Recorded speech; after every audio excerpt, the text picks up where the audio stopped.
Egypt as a culture dominated the ancient Mediterranean world. As a power, Egypt endured for 3,000 years. Its age is unparalleled anywhere in the region, and it is one of the longest surviving civilizations in history.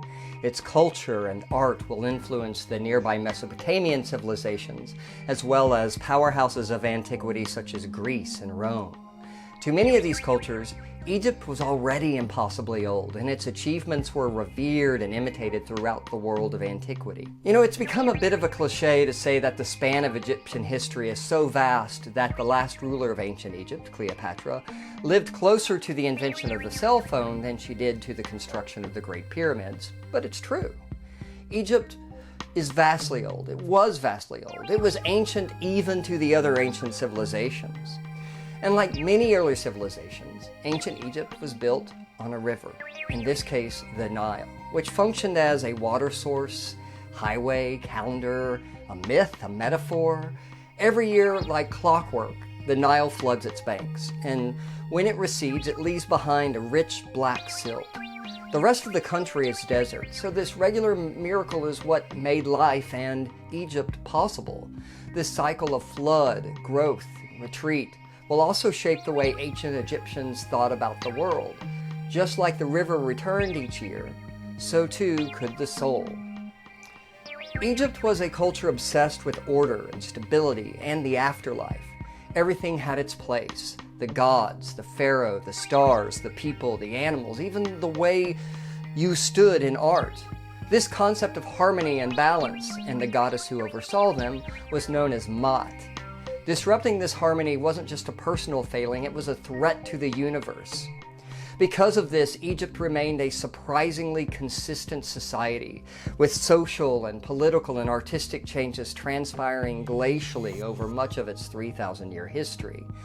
Because of this, Egyptian art represented a kind of eternal balance. Egyptian art didn't evolve quickly or radically because it wasn't supposed to. If we compare Egyptian art with pretty much any other civilization, the result is striking.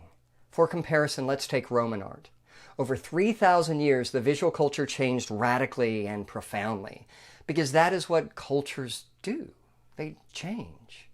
But if we look at Egyptian art, there are changes, of course, but they're incremental and slow, with one huge exception we're going to discuss later. But otherwise it remained relatively the same for 3,000 years. It's important to remember that Egyptian art is not art in the modern sense of the word. These creations weren't made as a form of self-expression by the artist. In fact, almost no Egyptian artwork is signed or attributed. The identity of the artist didn't really matter. What mattered was portraying the image to meet the requirements of the one who commissioned it. Egyptian art was made for political, religious, and funerary purposes. Many of the greatest works of Egyptian art were never even meant to be seen by the living at all. They were created to be buried with the dead. So this is not art as expression or even decoration, but image making to facilitate a spiritual or a political outcome. This is an extremely religious society whose entire societal structure forms the rules. The pharaoh on down is intertwined in a complex web of gods, views of the afterlife, and burial rituals. We divide Egyptian history into three major periods: the Old Kingdom, Middle Kingdom, and New Kingdom, with shorter intermediate periods of instability in between. But before any of that, Egypt wasn't one kingdom, it was two. Upper Egypt in the south and Lower Egypt in the north. I know this sounds backwards, but it's not. The Nile flows from south to north, so Upper Egypt refers to the river's higher elevation and its source, not its position on a map. The king Narmer is often credited with uniting these two regions around 3000 BCE. Some scholars think it was his father, others say it was his successor. But in any case, this object, the palette of Narmer, presents him as the unifier of Egypt. This is a ceremonial makeup palette used in religious rituals honoring the king. And like most Egyptian art, it's doing a lot of things at once. It's commemorating a ruler, it's reinforcing his power, and it's showing divine approval. On one side, Narmer towers over a kneeling enemy, about to deliver a fatal blow with his mace. His oversized figure is a classic example of hierarchical scale. In other words, the bigger you are, the more important you are. So on one side we see Narmer wearing the white crown of Upper Egypt, a tall, sort of conical shape. On the other side he wears the red crown of Lower Egypt, shorter with a distinctive curl at the front. And so by showing both crowns, the palette visually claims his rule over both lands. You will also notice that again, the king is shown as being much larger than everyone else in hierarchical scale on the other side. This is not a realistic way of showing the human body. It's of course symbolic. But the function of this object is not to portray the world in a realistic way, but instead to denote power. And speaking of denoting power, if we look next to the Narmer, you can see a row of bodies lined along the ground, and their heads have been severed and placed between their legs. Now this is a picture, of course, of violent power, of violent victory. On the front side near Narmer is the falcon god Horus, gripping a rope tied to a human head sprouting from a bundle of papyrus plants, symbols of Lower Egypt. This is a symbol of victory and divine endorsement. Horus was the protector of the pharaoh, and each king was seen as his earthly embodiment. The image of Horus and other gods reflect the idea that Narmer's victory isn't just a political victory, but it is a divine victory. And we can see more of this divine approval above Narmer in the form of a stylized bovine goddess, probably bought, although some say Hathor. And notice the horns. This was a common symbol of power in antiquity. The representation of the divine as bovine goes all the way back to the Paleolithic. This literally is a holy cow. Now on the back we see two serpopards. These are mythical beasts with intertwined necks and they're held on leashes. Their tangled forms may represent the intertwining of Upper and Lower Egypt, or the taming of chaos through royal power. They form a complete circle representing order and the divine. The palette of Narmer utilizes many visual strategies found throughout the art of the ancient world in depicting power. Use of size, the presence of the gods to represent divine approval, and physical violence as a symbol of domination. The pyramids of Giza have become so associated with the culture of Egypt that the images themselves evoke it. These gargantuan structures have been a symbol of Egyptian engineering prowess and political might for 4,500 years. They are the oldest of the seven wonders of the ancient world, and the only ones still standing. They were built as massive tombs for kings. They were designed to assist the pharaoh's path to godhood.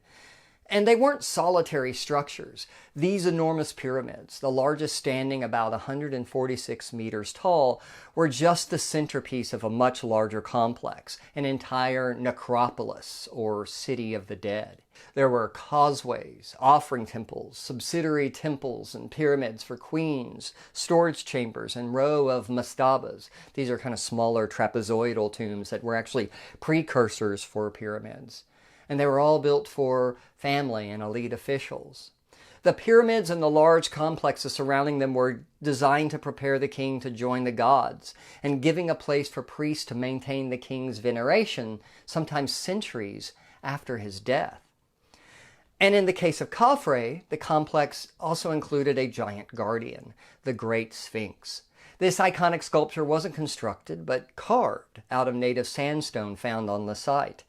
Part lion, part man, it stares east towards the rising sun. No one can agree exactly on what it symbolized. Probably royal power, maybe solar worship, but whatever it wasn't meant to be subtle. So how were the pyramids built? In short, there's a lot of debate about it. But most scholars agree that they were constructed using a combination of ramps and sleds and sheer manpower. Now, these were skilled laborers, likely organized into rotating crews, many of whom worked during the agricultural off-season. They were housed, fed, and part of a massive state-run operation. The pyramids were constructed from limestone quarried nearby. Teams of workers using mallets, copper chisels, heavier stones, and wooden levers liberated the stones and transported the blocks on wood sleds. And these were huge stones, with each one weighing about 2.5 tons. The largest of the pyramids contained somewhere around 2.3 million blocks of stones. And then the stones were set into place using ropes, pulleys, and ramps made from rubble. Originally, the surface of the pyramids weren't rough stone, they were faced in smooth, polished, white limestone casings, which reflected the sun and made them shine like beacons. Most of that casing was stripped away over the centuries for other building projects, but originally these structures would have been gleaming and otherworldly. At the very top is the Benben stone. This is a pointed capstone symbolizing the primordial mound that rose from the waters of chaos in Egyptian creation stories. The pyramid itself then it's not just a tomb though, it's kind of a model of the cosmos. It's a ladder to the heavens. It's a reflection of divine order. If we look inside the largest of the pyramids, built for the pharaoh Khufu, we can see the interior is almost all solid, with only a few passageways allowing for entrance into the rather small burial chambers. Because these are not temples or other public buildings, they are tombs. They're made for the dead, to be sealed forever. If you want to understand how important death and the rituals around it were to ancient Egypt and its political power, we only need to look at the size of these enormous tombs to understand. Speaking of Khafre, let's look at his Ka statue. The Ka was the life force, the spiritual double. After death, it needed a place to reside. If the body decayed, statues like this served as backup vessels. They're functional objects to house the soul. And here we see Khafre sitting in a rigid pose. He's flawless, he's eternally youthful, despite the pharaoh actually being quite old when he died. His body here is perfectly symmetrical and idealized, and also sort of static and unmoving. You know, Egyptian artists used a grid system to regulate proportions, locking the figure into a strict mathematical order. This reflects this Egyptian obsession with control and stability and eternity. And this same grid system was used in the majority of sculpture and painting for almost the entire 3,000-year span of Egyptian art.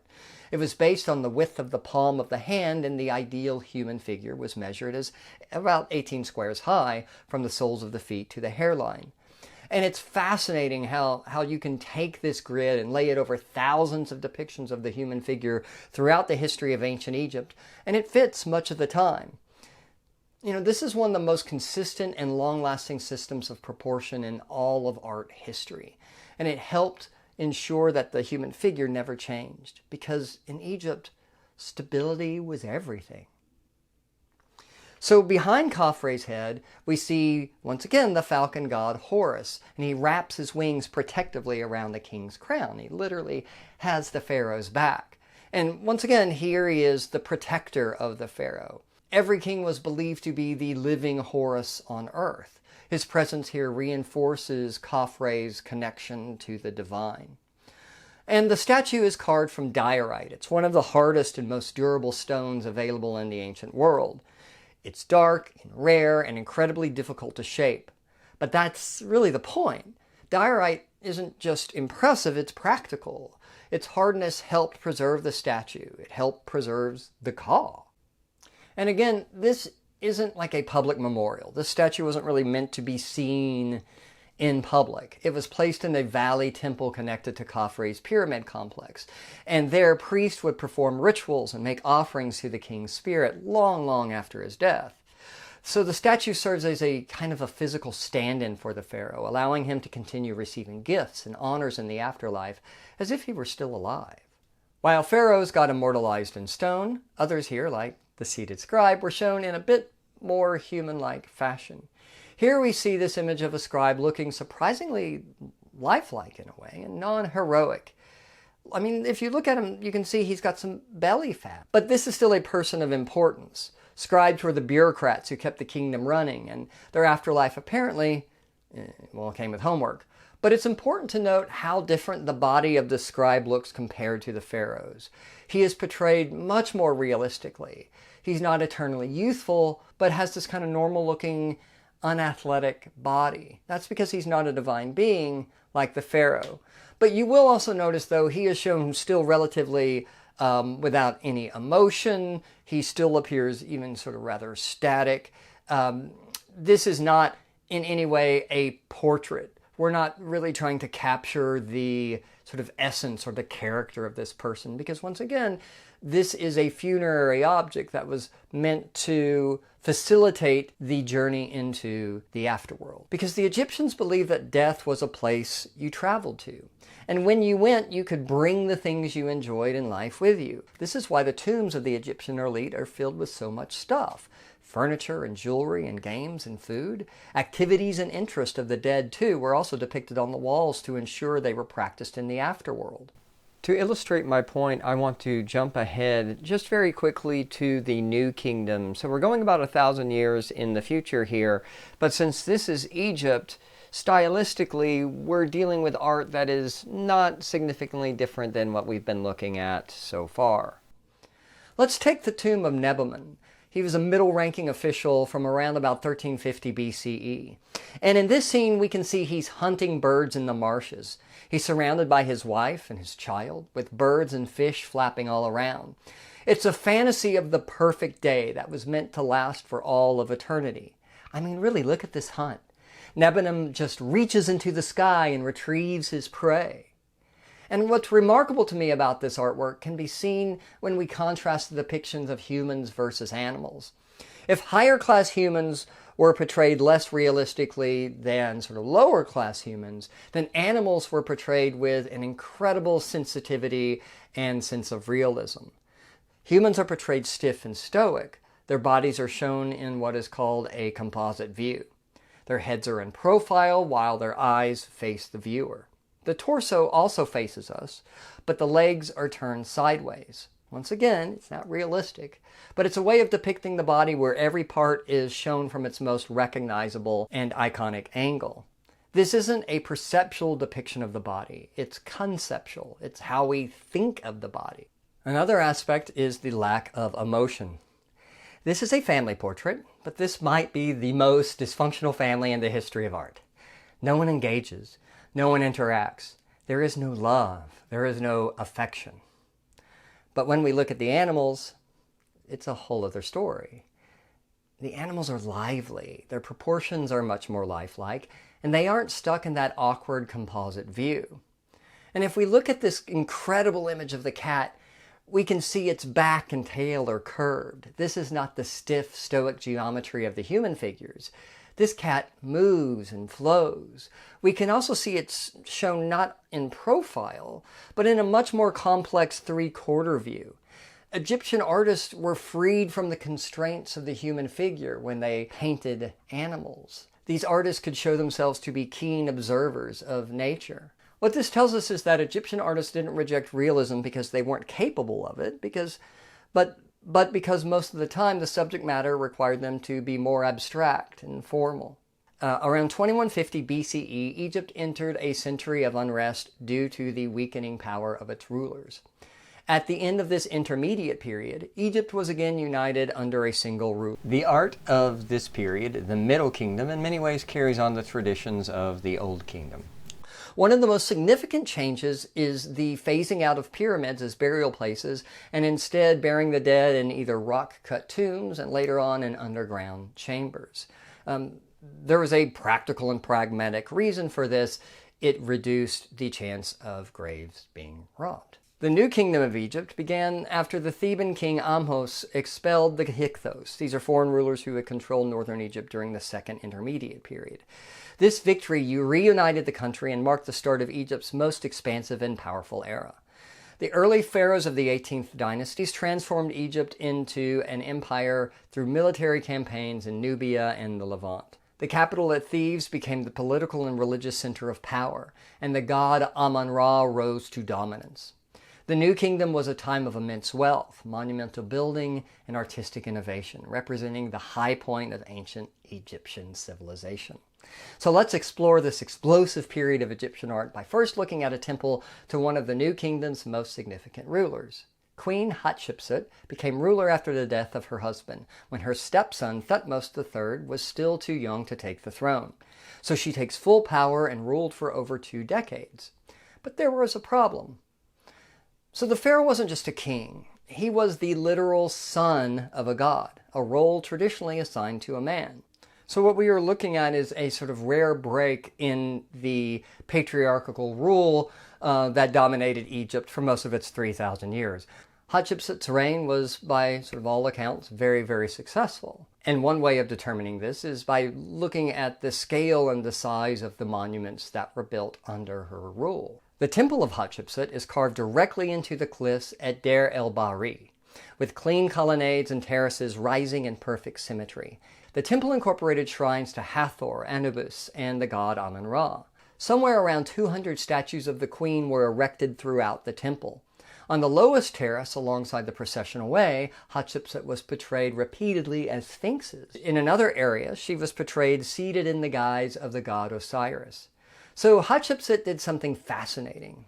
In some images, she appears in traditional female dress, but in many of her official portraits, especially those tied to royal power, she's shown as a man, with a bare chest, false beard, broad shoulders, and a kilt. This isn't because she was trying to pass as male, but because the office of the pharaoh was male, and she was inhabiting that role. After her death, her son Thutmose III had many of her images destroyed. But the scope and scale of her building projects were so enormous that even her son couldn't destroy the evidence of her rule. Ramses II is the great warrior pharaoh of the New Kingdom. He ruled for 2/3 of a century and left behind a legacy of massive buildings. His temple at Abu Simbel is a testament to his power. 4 colossal statues of himself sit outside the temple, each over 20 meters tall. The statues face Egypt's southern neighbor of Nubia and were meant to intimidate. Inside, the walls are packed with images of military victory, gods, and, you guessed it, more Ramses. It served as a temple for the worship of Ramses and Amun-Ra, Ta, and Ra-Horaki. And just to underline the point, the entire temple was designed so that twice a year, on specific dates, the rising sun would shine directly into the sanctuary and light up 3 of the 4 seated gods inside, including Ramses himself. And today, the temple isn't even in its original location. In the 1960s, it was cut apart and relocated stone by stone to save it being flooded by the Aswan High Dam project. This is one of the most impressive feats of modern archaeological engineering, and that's kind of fitting for one of the most dramatic monuments of the ancient world. This New Kingdom temple and others like it were built not just to honor the gods, but to cement the pharaoh's place among them in life and after death. Remember how at the beginning of this video I told you that Egyptian art remained relatively static and unchanged for somewhere around 3,000 years? I lied. What? Just a little, because for a very brief window of time, everything changed. A lot. Enter Akhenaten and what we call the Amarna Period during the 14th century. This is a pharaoh who came in and he scraps the old gods. He shuts down the temples and he declares that Egypt will now worship only one god, Aten, a radiant disk of the sun. Aten declares himself the son and only prophet of this god. So for just a matter of 2 decades or so, Egypt was ruled by a monotheistic ruler. And this would have been a radical move in any culture, but in Egypt, a society whose very foundations were built on the concept of permanence and stability, the effects were seismic. The king built a new capital city, Akhenaten. He redefined royal iconography and art, and in the process, he introduced a new style that broke almost every rule of Egyptian visual tradition. And we can see it here. In this very famous scene, we see Akhenaten, his queen and wife Nefertiti, and their daughters under the rays of the disk of the sun, Aten. And you'll immediately notice that the proportions are strange. The bodies are elongated and curvilinear. Their heads are oversized, and they have wide hips and rounded bellies. This is a clear break from the more sort of geometric, abstract tradition of displaying the human body that we see in, well, pretty much all other Egyptian art. This is an intentional change to reflect that there is a fundamental difference, there is a fundamental change, a fundamental newness within the kingdom and its political power structure itself. But you know what's really, really striking about this new style of art is the emotion. Because here we see the pharaoh kissing his child. The queen Nefertiti cradles another. And then the king and queen smile at each other. I mean, if we put this side by side with the scene from the tomb of Nebamun, we can see here the rigid, idealized, emotionally blank figures are completely different than this new style. There's no real connection between the family members. But in the Amarna style, the royal family look almost human, or at least they behave in a human way. They engage, they show affection. I mean, the difference is kind of night and day, isn't it? Another work that signals a key change in the art of the Amarna period is the famous bust of Nefertiti.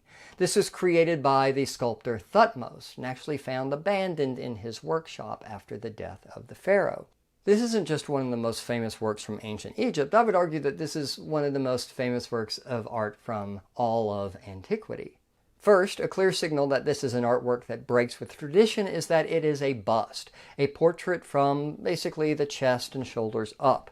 These were not common in ancient Egypt except during this period.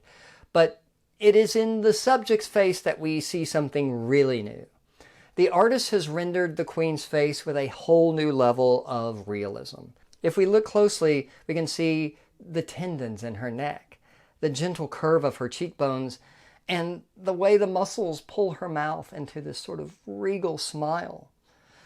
This is not only realistic and a convincing way to portray the queen anatomically, they also give her personality. We're now beyond the sort of traditional symbolic representation of a person that we have seen in pretty much every Egyptian portrait. This is a portrait of a real woman that captures her presence, her personality, her humanity. This kind of psychological realism is, almost non-existent in not just the rest of all of Egyptian art, but all art that came before. This is something new. The Amarna period allowed Egyptian artists to experiment with new forms of expression and push art into places that it had never been before. But the Amarna experiment didn't last. After Akhenaten's death, during the reign of his son Tutankhamun, everything was reversed.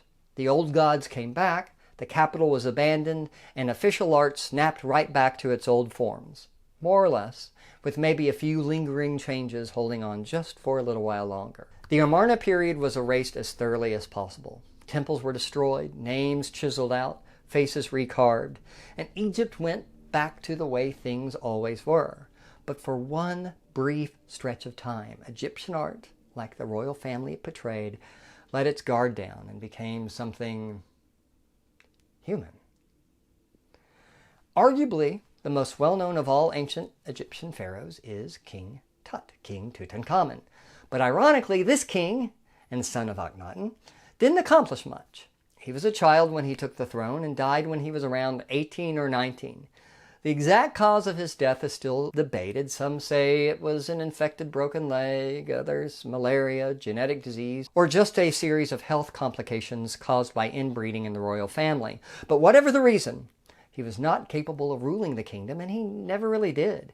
His reign was run by regents and advisors. King Tutankhamun really accomplished nothing of any real significance in his very, very short run as pharaoh. So why is this king so famous? Why is he the name and the face of ancient Egypt for so many people? The answer is simple. His tomb was never robbed. Well, not until 1922 at least, when Howard Carter and Ahmed Gargarand Hussein and Abdel Rasoul uncovered the tomb in the Valley of the Kings, where they found the site that had somehow escaped the centuries of looting that wiped out nearly every other royal burial in Egypt. And it wasn't just intact, it was packed. They found over 5,000 items, from golden shrines and jewelries to chariots, linens, weapons, and even food for the afterlife. Arguably one of the most single recognizable objects in all of ancient Egyptian art is Tutankhamun's golden mask. And as beautiful as it is, its purpose is not merely decorative. Of course, I hope you know that by now. This mask served a very specific purpose in the afterlife. It was meant to transform the dead king into a god. This was the face of Tutankhamun, the pharaoh as a divine being, radiant and unchanging and immortal. The naturalism and emotional realism of his father's reign has pretty much been completely abandoned. We're back to our idealized features and the usual language of eternal kingship. On the mask, we see several powerful symbols. On the forehead, there's the uraeus, the upright cobra ready to strike. It represents Wadjet, the protective goddess of Lower Egypt. And right next to her is a vulture symbolizing Nekhbet, protector of Upper Egypt. Together they represent the king's rule over both lands. The false beard and striped Nemes headdress were also royal symbols. If we look on the back of the mask, we can see there's an inscription from the Egyptian Book of the Dead. This is a funerary text that was meant to help the soul navigate the dangers of the underworld. It's kind of a magical protection spell, something to help guide the Ka and the Ba, different aspects of the soul, safely into the next world. While Tutankhamun himself may not have ruled with any real authority, this mask, his image in death, is meant to sort of fulfill the ultimate function of kingship, which is to become divine, to endure forever, and to be remembered. And all of this ties into the broader ritual of mummification, which was designed to preserve the body so the soul could recognize and return to it. The body was dried, wrapped, and layered with amulets and resin. Organs were removed and placed in canopic jars, each one protected by one of the 4 sons of Horus. The goal of Egyptian art wasn't innovation. It was permanence. It was grandeur. It was the portrayal of political and religious power. Egyptian art was ultimately not designed for the living. It was made for the dead and the divine. It followed strict rules of proportion, symbolism, and style, all designed to uphold cosmic order and ensure eternal life. And for over 3,000 years, this visual language remained remarkably consistent. From the massive pyramids and idealized statues to painted tomb walls and golden burial masks, Egyptian art served power, ritual, and the afterlife. That's all I have for this video. Please like and subscribe, and I'll see you in the next one. Take care.